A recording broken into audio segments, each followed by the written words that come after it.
Good morning. నేను Jyotsna. Telangana CM Revanth రెడ్డికి AP CM Chandrababu Naidu లేఖ రాశారు. తిరుమల శ్రీవారి దర్శనాలకు సిఫార్సు లేఖలకు అనుమతిస్తున్నట్లు చంద్రబాబు నాయుడు తెలిపారు. తెలంగాణ ప్రజా ప్రతినిధుల సిఫార్సు లేఖలను అనుమతిస్తామని తెలంగాణ సీఎం రేవంత్ రెడ్డికి ఆ లేఖలో ఏపీ సీఎం చంద్రబాబు తెలిపారు. కాగా ప్రతి సోమవారం నుంచి గురువారం వరకు ఏదైనా 2 రోజుల్లో వీఐపీ బ్రేక్ దర్శనం కోసం 2 లేఖలు, ప్రత్యేక దర్శనం కోసం 2 లేఖలు స్వీకరిస్తామని రేవంత్ రెడ్డికి రాసిన లేఖలో చంద్రబాబు నాయుడు తెలిపారు.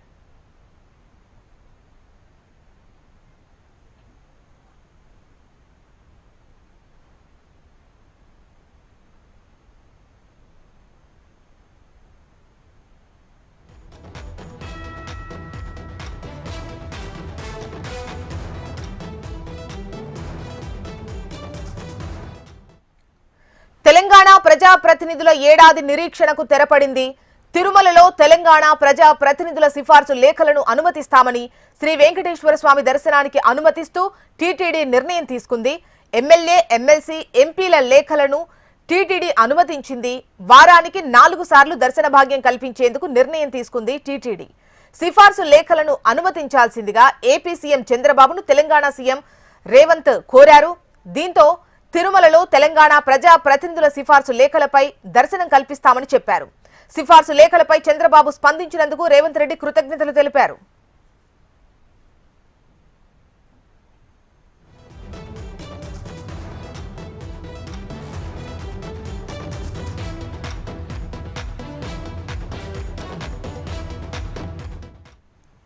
మొత్తానికి తెలంగాణ ప్రజా ప్రతినిధుల ఏడాది నిరీక్షణకు తెరపడింది అని చెప్పొచ్చు. తిరుమలలో తెలంగాణ ప్రజా ప్రతినిధుల సిఫార్సు లేఖలను అనుమతిస్తామని, శ్రీ వెంకటేశ్వర స్వామి దర్శనానికి అనుమతిస్తూ టీటీడీ నిర్ణయం తీసుకుంది. ఎమ్మెల్యే, ఎమ్మెల్సీ, ఎంపీల లేఖలను టీటీడీ అనుమతించింది. వివరాలు మనకు రీజనల్ కోఆర్డినేటర్ అశోక్ అందిస్తారు. అశోక్, 2 తెలుగు రాష్ట్రాలకు సుప్రసిద్ధ పుణ్యక్షేత్రంగా ఉన్నటువంటి ఏదైతే శ్రీ తిరుమల వెంకటేశ్వర స్వామి దర్శనం కోసం తెలంగాణ ప్రజాప్రతినిధుల లేఖలకు సంబంధించి గత ఏడాది కాలంగా కావచ్చు, అంతకుముందు వైసీపీ ప్రభుత్వంలో కూడా 4 ఏళ్ల పాటు కూడా తెలంగాణ ప్రజాప్రతినిధులకు సంబంధించినటువంటి లేఖలకు అనుమతి లేదు. సో ఈ 5 ఏళ్ల పాటు దాదాపు తెలంగాణ ప్రజాప్రతినిధులు ఉంటే ఎంపీ, ఎమ్మెల్యే, ఎమ్మెల్సీలకు సంబంధించినటువంటి లేఖల సిఫార్సులకు సంబంధించి దర్శనం విషయంలో ఒక కీలక అడుగు అయితే పడింది. ఎందుకంటే గత 16వ తేదీన తెలంగాణ ముఖ్యమంత్రి రేవంత్ రెడ్డి ఏపీ ముఖ్యమంత్రి చంద్రబాబు నాయుడు గారికి ఒక లేఖ రాశారు. ఏదైతే తెలంగాణ ప్రజాప్రతినిధులకు సంబంధించిన లేఖలను పరిగణలోకి తీసుకొని స్వామివారి దర్శనం కోసం ప్రత్యేక దర్శనం కావచ్చు, బ్రేక్ దర్శనం కావచ్చు, ఇతర ఆర్థిక సేవలకు సంబంధించిన దర్శనం విషయంలో తమకు భాగ్యం కల్పించాలి. 1000 సంవత్సరాలుగా శ్రీ వెంకటేశ్వర స్వామితో తెలంగాణ ప్రజలకు అనుబంధం ఉంది. గతంలో ఉమ్మడి ఆంధ్రప్రదేశ్ లో కూడా అనుబంధం ఉంది కనుక దీన్ని కంటిన్యూ చేయాలని చెప్పేసి విజ్ఞప్తి చేశారు. ఈ నేపథ్యంలో నిన్న చంద్రబాబు నాయుడు ఈ విషయంపై పరిగణలోకి తీసుకొని స్పందిస్తూ వెంటనే ఆయన దీన్ని అమలులోకి తీసుకొస్తూ వెంటనే సీఎం రేవంత్ రెడ్డికి సైతం లేఖ రాశారు. ఏదైతే తెలంగాణ ప్రాంతానికి సంబంధించినటువంటి ఎంపీ, ఎమ్మెల్యే, ఎమ్మెల్సీలకు సంబంధించి ప్రతి వారంలో సోమవారం నుంచి గురువారం వరకు 4 రోజులు అంటే 2 విఐపీ బ్రేక్ దర్శనాలు కావచ్చు, అలాగే 2 సర్వ దర్శనాలకు సంబంధించి ఉచిత దర్శనాలకు సంబంధించి మొత్తం అనుమతిస్తూ తాము నిర్ణయం తీసుకున్నాం. ఇక్కడ నుంచి దీన్ని అమలు చేస్తామని చెప్పారు. మొత్తంగా చూసినట్లయితే ఉమ్మడి ఆంధ్రప్రదేశ్ లో అందరికీ ప్రజాప్రతినిధులకు సమానంగా ఉండేది. రాష్ట్ర విభజన జరిగిన తర్వాత ఏదైతే గతంలో అంటే మొదటిసారిగా టీడీపీ ప్రభుత్వం అధికారంలో ఉన్నప్పుడు ఏపీలో అనుమతి ఇచ్చేది. ఆ తర్వాత వైసీపీ అధికారంలోకి వచ్చిన తర్వాత కేవలం ఏడాది మాత్రమే అనుమతి ఇచ్చారు. కానీ తర్వాత 4 సంవత్సరాల పాటు అనుమతి లేదు. మళ్ళీ తిరిగి చూస్తే ఈసారి ఎన్నికలైన తర్వాత ఏడాది కాలంగా తెలంగాణ ప్రాంతానికి సంబంధించినటువంటి ప్రజాప్రతినిధులు లేఖలను పట్టించుకోవట్లేదు, అసలు పరిగణలోకి కూడా తీసుకోవట్లేదు. దీనిపై ఇప్పటికే తెలంగాణ ప్రాంతానికి సంబంధించినటువంటి 1-2 ఎమ్మెల్యేలు కావచ్చు, మాజీ మంత్రి శ్రీనివాస్ గౌడ్ దీనిపై మాట్లాడడం జరిగింది. సో దీనిపై విషయానికి సంబంధించి స్వయంగా సీఎంలు ఇద్దరు కూడా రంగంలో దిగి సమస్యను పరిష్కారం చేసిరని చెప్పుకోవచ్చు. ఇప్పటికీ దీనిపై అయితే ఇరు ప్రాంతాల నుంచి దాదాపుగా తెలంగాణ ప్రాంతం నుంచి సంబంధించినటువంటి ఎంపీ, ఎమ్మెల్యేలు, ఎమ్మెల్సీ నుంచి అయితే ఒక సానుకూలమైన స్పందన వస్తుంది. ఎందుకంటే ఏడాది కాలంగా వేలాది మంది భక్తులు చేసినటువంటి దర్శన భాగ్యానికి సంబంధించి అనుమతి వచ్చిన సందర్భంలో ఒక ఇంత ఆనందం అయితే వ్యక్తం అవుతుంది. జోష్న. రైట్ అశోక్.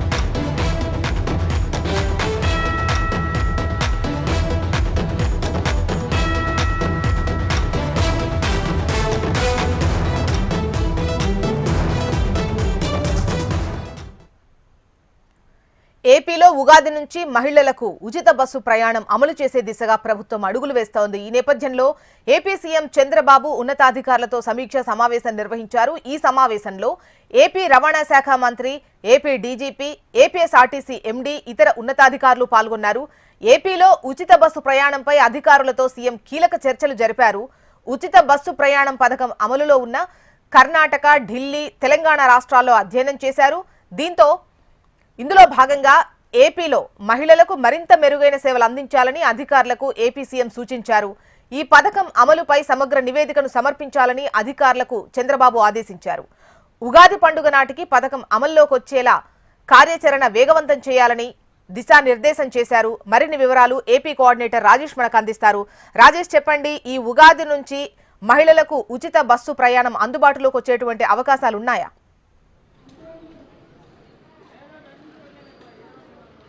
జోస్నా, కూటమి ప్రభుత్వం ఏర్పడి 6 నెలలు గడుస్తుంది. అయితే కూటమి ప్రభుత్వం ఏర్పడిన 2వ నెల నుంచే ఖచ్చితంగా మహిళలకు ఉచిత బస్సులు ఇవ్వాలనేసి ఒక ప్రణాళిక ఏర్పాటు చేసినప్పటికి కూడా ఇక క్షేత్రస్థాయిలో ఎక్కడా కూడా పూర్తి స్థాయి నివేదిక రాకపోవటం, అదేవిధంగా ముందస్తుగా ఢిల్లీ, కర్ణాటక, తెలంగాణ రాష్ట్రాల్లో ఇప్పటికే ఉచిత బస్సులు మహిళలకు అందుబాటులో ఉండటం, అక్కడ రాష్ట్రాల్లో కొన్ని ఇబ్బందులు కూడా ఎదురయ్యే పరిస్థితి మహిళలకు కనపడటం, వీటన్నిటి మీద పూర్తిగా క్షుణ్ణంగా పరిశీలించి అన్నిటికీ భిన్నంగా ఇప్పుడు ఏదైతే 3 రాష్ట్రాల్లో మహిళలకు ఉచిత బస్సు సర్వీసులు అందిస్తున్నారో వాటన్నిటికన్నా భిన్నంగా మహిళలకు బేస్గా ఈ సర్వీసులు నడవాలి. ఎక్కడా కూడా సర్వీస్ ప్రారంభించిన నాటి నుంచి ఎక్కడా కూడా మహిళలు వాళ్ళు ఇబ్బంది పడటానికి వీలు లేకుండా చర్యలు తీసుకోవాలి. అందుకు సంబంధించి క్షేత్రస్థాయిలో నివేదికలను తీసుకొని పూర్తి వివరాలతో ఏర్పాటు చేయాలని, ఇప్పటికే సంక్రాంతికి ఈ పథకాన్ని ప్రారంభించాలని ముఖ్యమంత్రి 2 సార్లు ఇప్పటికే అధికారులతో సమీక్షలు నిర్వహించినప్పటికీ కూడా అధికారులు గ్రౌండ్ లెవెల్ రియాలిటీని చూపించకుండా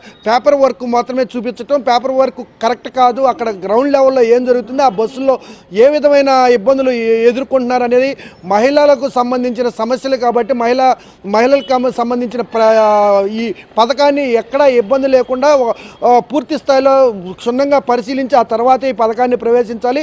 4 రోజులు లేట్ అయినా పర్వాలేదు, కానీ ఎక్కడా కూడా పథకం అమల్లోకి వచ్చినాక ఎక్కడ ఏ ఒక్కరు కూడా క్షేత్రస్థాయిలో ఇబ్బంది పడకూడదు, మహిళలు ఏ ఒక్కరు కూడా వేలెత్తి చూపకూడదు.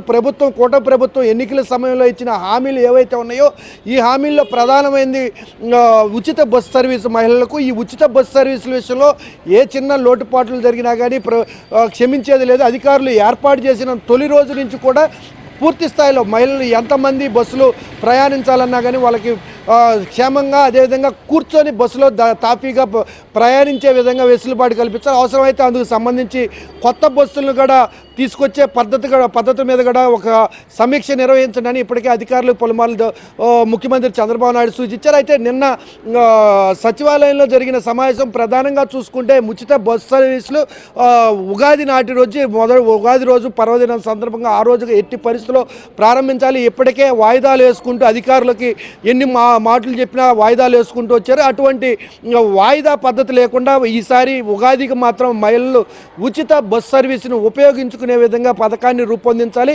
దానికి సంబంధించి ఇప్పటికే కార్యాచరణ అధికారులు చేసినప్పటికీ కూడా అంత ముఖ్యమంత్రి చంద్రబాబు నాయుడు అంత సంతృప్తి వ్యక్తం చేయలేదు. ఎందుకంటే గ్రౌండ్ లెవెల్ రియాలిటీ తెలంగాణ రాష్ట్రంలో కావచ్చు, ఢిల్లీలో కావచ్చు, కర్ణాటకలో కావచ్చు, ఇటువంటి ప్రాంతాల్లో తమిళనాడులో ఈ ఉచిత బస్సు సర్వీసులు పెట్టిన కొత్తల్లో ఏవైతే ఉన్నాయో అనేక సమస్యలు తలెత్తి మహిళలు కొట్టుకోవటం కావచ్చు, అదేవిధంగా మహిళలకు స్థానాలు కల్పించకపోవటం, కండక్టర్లు వేధించడం, ఇటువంటి సమస్యలన్నీ వచ్చినాయి. ఇటువంటి సమస్యలు ఏవి కూడా తలెత్తకుండా ఆంధ్రప్రదేశ్లో ఈ పథకం ప్రవేశపెడితే సున్నితంగా ఎక్కడ ఏ మహిళలకు ఇబ్బంది లేకుండా పథకం ఇంప్లిమెంట్ అయ్యే విధంగా చర్యలు తీసుకోవాలి. అందుకు అవసరమైతే కొత్త బస్సులు కూడా ఏర్పాటు చేయాలి. ఎక్కడైతే మహిళలు ఎక్కువ ప్రయాణాలు చేస్తారో ఇప్పటికే ప్రభుత్వాల దగ్గర ఒక అంచనా, ఆర్టీసీ దగ్గర ఒక అంచనా ఉంది, మహిళా ప్రయాణికులు ఎక్కువ ఏ జిల్లాల్లో ఏ ప్రాంతాల్లో ఏ సర్వీసులో ఎక్కువ మహిళలు ప్రయాణిస్తారో ఆ సర్వీసులు మరికొన్ని పెంచే ఆలోచన, అదేవిధంగా అతి తక్కువ మహిళలు ప్రయాణం తక్కువగా ఉండే నగరాలు ఏవైతే ఉన్నాయో అక్కడ కొంత సర్వీసుల్ని అదనపు సర్వీసులు ఏర్పాటు చేయకుండా ఉన్న సర్వీసుల్ని పరిమితం చేయటం, సర్వీసులు అవసరమైన దగ్గర అవసరమైతే అదనపు కొత్త బస్సులను కూడా ఏర్పాటు చేసే విధానంపై అధికారులతో నిన్న ముఖ్యమంత్రి చంద్రబాబు నాయుడు నిన్న సాయంత్రం సచివాలయంలో సమీక్ష సమావేశించారు. పూర్తి స్థాయిలో ఏదైనప్పటికీ కూడా ఎట్టి పరిస్థితుల్లో ఉగాది రోజు ఈ పథకాన్ని ఇంప్లిమెంట్ చేసి మహిళలకి కానుకగా ఇవ్వాలనేసి సూచించింది. దీనికి సంబంధించి పూర్తి నివేదిక ముందుగానే ఏర్పాటు చేయాలి అనేసి సూచించారు. రైట్ రాజేష్, అది మొత్తానికి ఏపీలో ఉగాది నుంచి మహిళలకు ఉచిత బస్సు ప్రయాణం అమలు చేసే దిశగా ప్రభుత్వం అడుగులు వేస్తోంది. ఈ నేపథ్యంలో ఏపీ సీఎం చంద్రబాబు ఉన్నతాధికారులతో సమీక్ష సమావేశం నిర్వహించారు. ఈ సమావేశంలో ఏపీ రవాణా శాఖ మంత్రి, ఏపీ డీజీపీ, ఏపీఎస్ఆర్టీసీ ఎండీ, ఇతర ఉన్నతాధికారులు పాల్గొన్నారు. ఏపీలో ఉచిత బస్సు ప్రయాణంపై అధికారులతో సీఎం కీలక చర్చలు జరిపారు. ఉచిత బస్సు పథకం అమల్లో ఉన్నటువంటి కర్ణాటక, ఢిల్లీ, తెలంగాణ రాష్ట్రాల్లో అధ్యయనం చేశారు. ఇందులో భాగంగా ఏపీలో మహిళలకు మరింత మెరుగైన సేవలు అందించాలని అధికారులకు సూచించారు AP CM.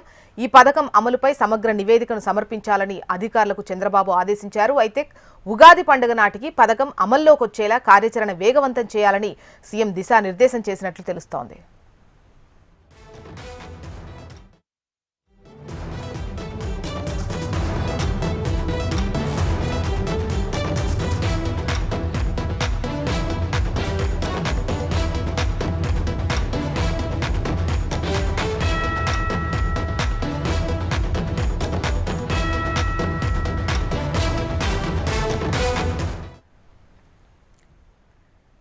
AP CM Nara Chandrababu Naidu నేడు పల్నాడు జిల్లాలో పర్యటిస్తారు. నరసరావుపేట మండలం యలమంద గ్రామంలో అధికారులు ఏర్పాటు చేసిన పెన్షన్ల పంపిణీ కార్యక్రమంలో చంద్రబాబు పాల్గొంటారు. అయితే ఏపీ సీఎం నుంచి శౌరమ్మ, ఏడుకొండలు పెన్షన్ అందుకోనున్నారు. ఆ తర్వాత పల్నాడు జిల్లా అధికారులతో సీఎం చంద్రబాబు సమావేశమవుతారు. ఇదే రోజు కోటప్పకొండలోని త్రికుటేశ్వర స్వామిని చంద్రబాబు దర్శించుకోనున్నారు. మరిన్ని వివరాలు మనకు నరసింహారావు అందిస్తారు. నరసింహారావు, ఏపీ సీఎం చంద్రబాబు నాయుడు మరి కాసేపట్లో పల్నాడు జిల్లా పర్యటన చేయనున్నారు. ఇందులో భాగంగా మనం చెప్పుకుంటే కూడా నర్సరావుపేట మండలం యలమంద గ్రామం ఆయన రానున్నారు. ఇక్కడ ఈ రోజు డిసెంబర్ 31 సందర్భంగా కూడా జనవరి 1వ తారీఖు ఇవ్వాల్సినటువంటి ఏవైతే ఉన్నాయో పెన్షన్లో కార్యక్రమంలో ఆయన యలమంద గ్రామంలో పంపిణీ చేయనున్నారు.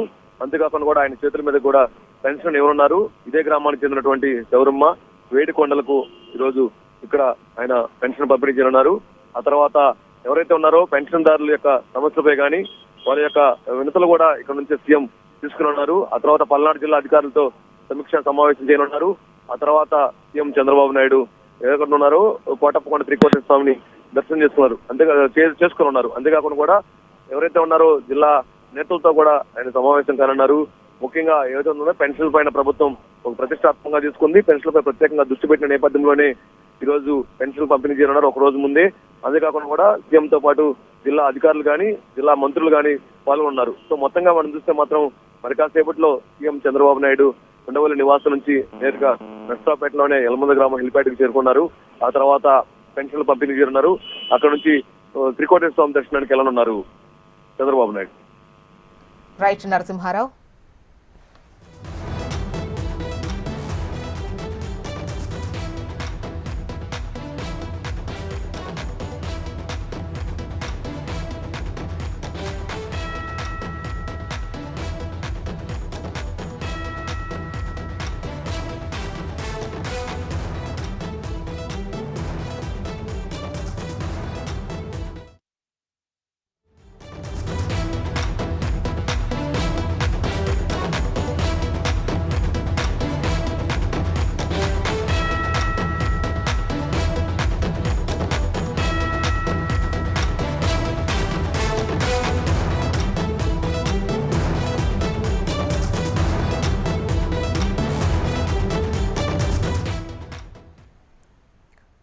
హైదరాబాద్ లో న్యూ ఇయర్ వేడుకలకు అంతా సిద్ధమైంది. ఈ రోజు రాత్రి కొత్త సంవత్సర వేడుకలను జరుపుకుండడంతో పోలీసులు అనేక ఆంక్షలు విధించారు. రాత్రి 12 గంటల వరకు బార్లు, పబ్లకు అనుమతిచ్చారు. రాత్రి 1 గంట వరకు వైన్ షాప్లకు అనుమతి మంజూరు చేశారు. అయితే పబ్లలో డ్రగ్స్ వినియోగంపై డేగ కన్నుతో పరిశీలిస్తామని పోలీసులు హెచ్చరించారు. అన్ని పబ్లపై నిఘాను ఏర్పాటు చేశారు. మద్యం సేవించి వాహనం నడిపితే తీవ్రమైన చర్యలుంటాయని హెచ్చరించారు. అడుగడుగునా తనిఖీలతో పాటు డ్రంక్ అండ్ డ్రైవ్ టెస్టులను నిర్వహిస్తామని యువతీ యువకులు తమకు సహకరించాలని పోలీసులు కోరారు. ఇక పబ్లలో మద్యం సేవించిన వారికి ఇంటి వద్దకు డ్రాప్ చేసేందుకు అవసరమైన ఏర్పాట్లను వారు చేసుకోవాలని సూచించారు. లేదంటే భారీ జరిమానాతో పాటు శిక్షలు తప్పవని హెచ్చరించారు. అదే టైంలో డీజే సౌండ్ విషయంలో కూడా స్పష్టమైన ఆదేశాలు జారీ చేశారు. పరిమితికి మించి శబ్దం బయటకు వినిపిస్తే తగిన చర్యలు తీసుకుంటామని వార్నింగ్ ఇచ్చారు. ప్రజలకు ఇబ్బంది కలగకుండా న్యూ ఇయర్ వేడుకలను జరుపుకోవాలని సూచించారు. బయట జరిగే ఈవెంట్లలో కూడా సీసీ కెమెరాలు ఏర్పాటు చేయాలని, పరిమితికి మించి జనాన్ని ఆహ్వానించొద్దని సూచించారు. దీంతో పాటు డ్రగ్స్ వినియోగంపై నిరంతరం పర్యవేక్షణ ఉంటుందని తెలిపారు. అలాగే నగరంలోని ఫ్లైఓవర్లను ఈ రోజు రాత్రి నుంచి మూసివేస్తున్నట్లు తెలిపారు. రాత్రి 11 గంటల నుంచి 5 గంటల వరకు ఓఆర్ఆర్ ఫ్లైఓవర్లను మూసివేస్తున్నట్లు తెలిపారు. వాహనాల రాకపోకలకు అనుమతిని నిరాకరిస్తున్నామన్నారు. అదే టైంలో కేవలం ఓఆర్ఆర్లో భారీ వాహనాలకు మాత్రమే అనుమతి ఉంటుందని తెలిపారు. మైనర్లు డ్రైవ్ చేస్తే వాహనాలను కూడా సీజ్ చేస్తామని పోలీసులు హెచ్చరికలు జారీ చేశారు. బేగంపేట, టోలీచౌకి మినహా మిగిలిన అన్ని ఫ్లైఓవర్లను నేటి రాత్రి 11 గంటల నుంచి మూసివేయనున్నట్లు తెలిపారు. ట్యాంక్ బండ్ పరిసర ప్రాంతాలపై కూడా ఆంక్షలు విధించారు. హైదరాబాద్ నగరంలోని 172 ప్రాంతాల్లో తనిఖీలు చేపట్టనున్నట్లు పోలీసులు తెలిపారు. తమకు ప్రజలు సహకరించాలని కోరారు.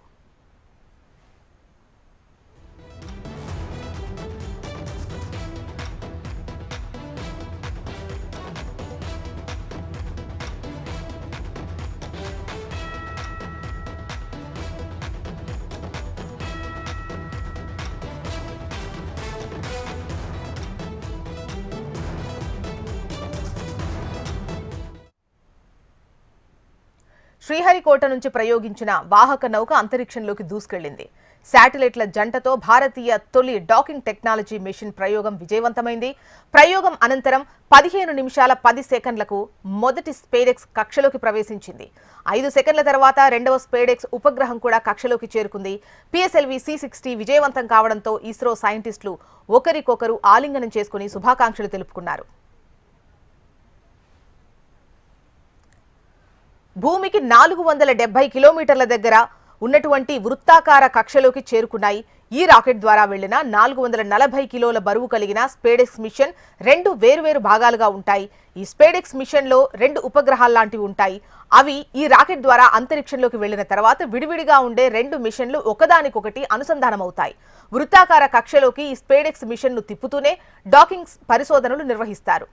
భవిష్యత్తులో ఇస్రో నిర్మించనున్న భారతీయ అంతరిక్ష స్టేషన్ కు వ్యోమగాములు వెళ్లినప్పుడు వారు వెళ్లిన మిషన్ ను అంతరిక్ష స్టేషన్ కు అనుసంధానం చేయడం, తిరిగి రావాలనుకున్నప్పుడు విడిపోవడం వంటివి డాకింగ్ టెక్నాలజీపై పరిశోధనలు నిర్వహించడానికి ఈ స్పేడెక్స్ మిషన్ ను ఇస్రో ప్రయోగిస్తోంది. దీనివల్ల ఇస్రో ఎన్నో ప్రయోజనాలు పొందుతుంది. PSLV C-60 రాకెట్ ప్రయోగం విజయవంతం కావడంతో ఇస్రో చైర్మన్ సోమనాథన్ హర్షం వ్యక్తం చేశారు. ఉపగ్రహ ప్రయోగంలో అహర్నిశలు శ్రమించి భాగస్వామ్యమైన శాస్త్రవేత్తలను అభినందించారు. 2 శాటిలైట్లను కక్షలోకి ప్రవేశపెట్టడం డాకింగ్ మిషన్ ప్రక్రియలో తొలి భాగమన్నారు. సాంకేతికంగా పూర్తిస్థాయి పరిశోధనలు ప్రారంభమయ్యేంత వరకు వారం రోజుల సమయం పడుతుందన్నారు. 2025 సంవత్సరం జనవరి 7వ తేదీ నుంచి డాకింగ్ ప్రక్రియ మొదలవుతుందని తెలిపారు.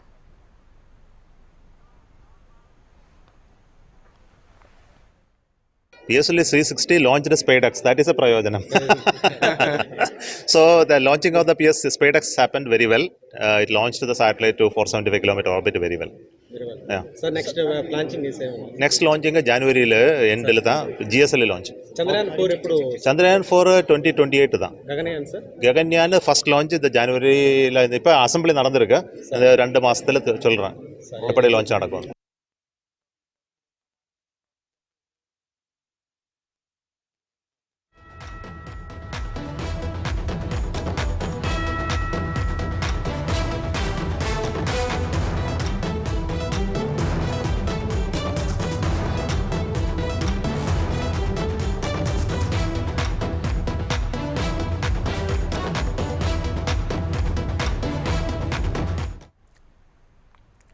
ఫార్ములా ఈ రేసులో కేటీఆర్ పిటిషన్ పై నేడు హైకోర్టు విచారణ జరపనుంది. తనపై నమోదైన కేసును క్వాష్ చేయాలని కేటీఆర్ పిటిషన్ వేయగా ఈ నెల 30 వరకు అరెస్ట్ చేయకుండా దర్యాప్తు చేయాలని గతంలో హైకోర్టు ఆదేశించింది.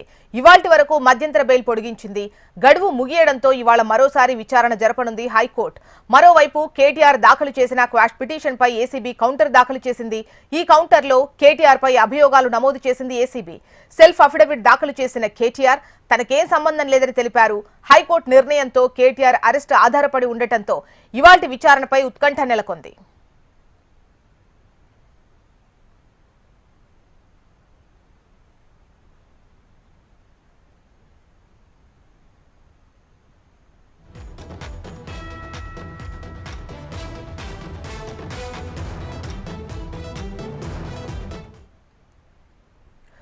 ఫార్ములా ఈ రేసులో కేటీఆర్ పిటిషన్ పై నేడు విచారణ జరపనుంది హైకోర్టు. తనపై నమోదైన కేసును క్వాష్ చేయాలని కేటీఆర్ పిటిషన్ వేయగా ఈ నెల 30 వరకు అరెస్ట్ చేయకుండా దర్యాప్తు చేయాలని గతంలో హైకోర్టు ఆదేశించింది. ఇవాల్టి వరకు ఏదైతే నోటు ఆర్డర్ ఉందో ఆర్డర్ కు సంబంధించి గడువు ముగుస్తుంది. గడువు ముగియడంతో ఇవాళ మరోసారి విచారణ జరపనుంది హైకోర్టు. మరోవైపు కేటీఆర్ దాఖలు చేసిన క్వాష్ పిటిషన్ పై ఏసీబీ కౌంటర్ దాఖలు చేసింది. ఈ కౌంటర్ లో కేటీఆర్ పై అభియోగాలు నమోదు చేసింది ఏసీబీ. సెల్ఫ్ అఫిడవిట్ దాఖలు చేసిన కేటీఆర్ తనకేం సంబంధం లేదని తెలిపారు. హైకోర్టు నిర్ణయంతో కేటీఆర్ అరెస్టు ఆధారపడి ఉండటంతో ఇవాల్టి విచారణపై ఉత్కంఠ నెలకొంది. డీటెయిల్స్ అందించేందుకు అమరేందర్ రెడ్డి సిద్ధంగా ఉన్నారు. అమర్,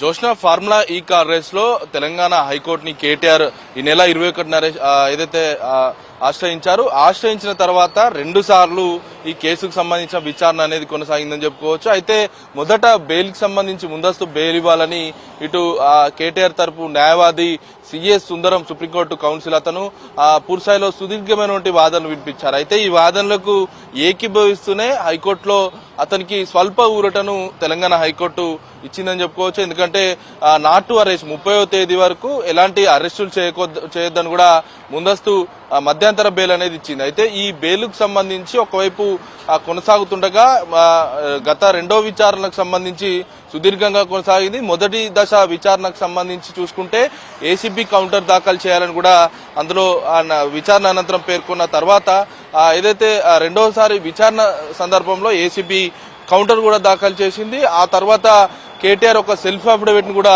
దాఖలు చేశారు. అయితే ముఖ్యంగా ఏసీబీ కీలకమైన అంశాలతో కేటీఆర్ పైన తీవ్రమైన అంశాలను మెన్షన్ చేస్తుంది. ఎందుకంటే కేటీఆర్ఏ నిందితుడు అంటూ కేటీఆర్ చేపట్టే నిధులు అంతా పక్కదారి పట్టాయి, నిధుల దుర్వినియోగంతో పాటు అధికారులకు సంబంధించి వాళ్ళను వాడుకున్నాడంటూ ఇప్పటికే ఏసీబీ ఒక కౌంటర్ లో కూడా పేర్కొంది. అయితే ఈ 2వ దశ విచారణ ముగిసిన తర్వాత 30 వరకు ఉన్నటువంటి ఏదైతే మధ్యంతర నాట్ టు అరెస్ట్ అనేది ఉందో దాన్ని 31 వరకు గడువు పొడిగించింది. అంటే ఇవాల్టి వరకు కేటీఆర్ కు సంబంధించిన నాట్ టు అరెస్ట్ అనేది ఒక తీర్పు ఉంది కాబట్టి మరి ఇవాళ జరిగే విచారణకు సంబంధించి కీలకంగా మారిందని చెప్పుకోవచ్చు. అయితే కేటీఆర్ ఇప్పటికే సెల్ఫ్ అఫిడవిట్ కూడా దాఖలు చేశారు. ఈ సెల్ఫ్ అఫిడవిట్ లో కీలకమైన అంశాలు కూడా పేర్కొన్నారు. అయితే ఈ నిధుల బదిలీకి సంబంధించి నాకు ఎలాంటి సంబంధం లేదు, హెచ్ఎండిఏ ఇది చూసుకుంటుందంటూ కూడా ఒక క్లారిటీని మాత్రం ఇచ్చారు. అయితే నిధులకు సంబంధించి నేనేమైనా అధికారినా అంటూ కూడా అందులో మెన్షన్ చేశారు. అయితే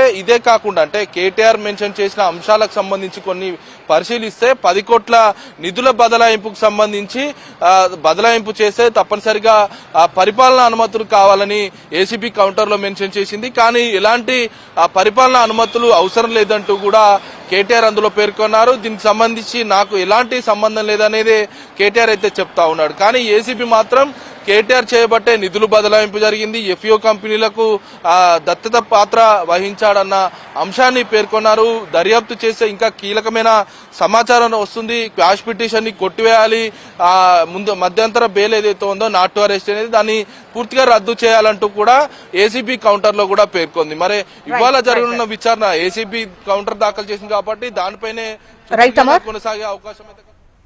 రైట్, ఇవి బులెటిన్ డీటెయిల్స్. అప్డేట్స్ కోసం చూస్తూనే ఉండండి హెచ్ఎం టీవీ. వార్త ఆగదు, నిజం దాగదు.